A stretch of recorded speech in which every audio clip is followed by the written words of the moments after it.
When I think about dirt biking these days, I find myself in a quandary. It was speed that initially attracted me to it, although I was never really very fast. But these days I find myself going at a far more plodding rate, single track, trying to stay up on the pegs without touching down, balancing, clutch control, throttle control, and yes, occasionally, when I get really tired, leaning against a tree, get my breath back. I find it physically more taxing, this sort of riding. But nevertheless, I still have the visceral attraction of the speed. It's, as I said, visceral. But the single track keeps coming back. If I really want to challenge myself and improve my riding skills, slower is better. And as you can see, getting through the trees isn't always the easiest. Sometimes I literally can't get the handlebars through, and I'll be the first to admit that I've got to get my foot down more often than not in those situations. I'm not a trail rider. I'm not a trials bike rider. I'm a street rider turned to a dirt rider. But I'm trying to adapt, and the more I do it, the more fun I get out of this aspect of it, the actual trail and single track riding.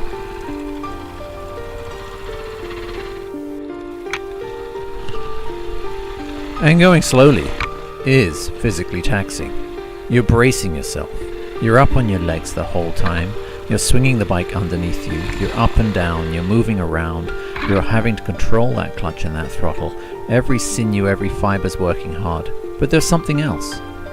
It never ceases to amaze me how mentally taxing it is too. Did you see the bridge? Did you see how I was wobbling there? It reminds me of that man with Tourette's who was a surgeon in Canada. Whenever he rolled up his sleeves, washed his hands and got ready for the operation, the tremor and the Tourette's completely disappeared, and his brain kicked in and he knew what he had to do. Well, it was like crossing that bridge back there. I was wobbling all over the place, but as soon as I got to the bridge, how's it happen? Dead still, straight over, didn't fall off. Focus on the other side. It's the mental game with this that really keeps me fixated on it. That, after all, is the challenge. Challenging yourself. Can you do it? Trying something new. Getting better and better. That place you came off a few minutes ago? Ride it again. Can you stay up this time? And you know what? If you do come off, at these speeds, you're not damaging your bike, and you're unlikely to do too much damage to yourself. You live again, play another day. And the other side to single track is, it's relatively safe to ride by yourself. You're not going that fast. You can still get into trouble though, especially if you're going to try something steep, or something very unfamiliar and challenging. Best to do that with a partner, like I did a few weeks before this. I went through here with Ryan, a good friend of mine.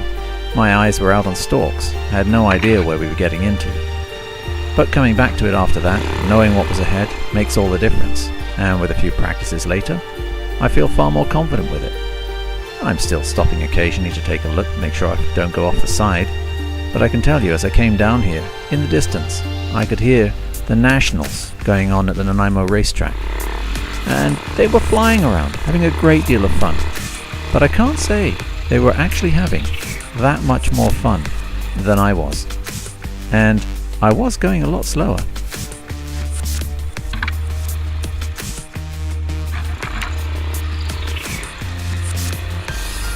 Yeah, dirt biking. It's a mental game.